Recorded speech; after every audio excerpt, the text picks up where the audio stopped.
Malgré ce contexte, l'armée a tenu à commémorer cet anniversaire pour d'une part galvaniser les troupes dont le moral est mis à rude épreuve à cause de la fréquence et de l'intensité des attaques.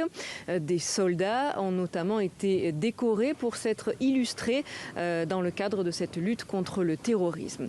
Et puis c'était aussi et surtout l'occasion de rendre hommage aux militaires tombés au front et notamment en leur offrant une sépulture digne. Environ 600 tombes ont été réhabilitées dans tout le pays, les tombes des soldats morts lors d'attaques terroristes.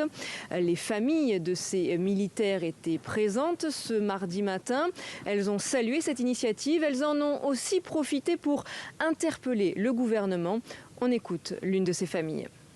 C'est vrai que l'action sociale fait de son mieux, mais nous estimons que ce n'est pas suffisant.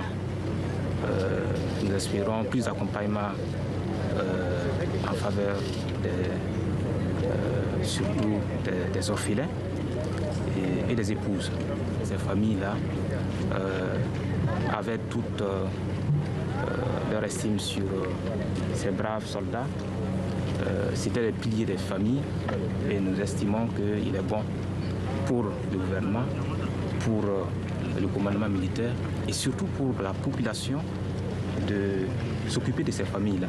Ce n'est pas la première fois au Burkina Faso qu'on entend un appel au sursaut patriotique, mais cet appel à la nation tout entière, c'est en tout cas l'une des stratégies ardemment défendues par le ministre de la Défense burkinabé, pour qui la réponse militaire seule ne suffira pas face au terrorisme.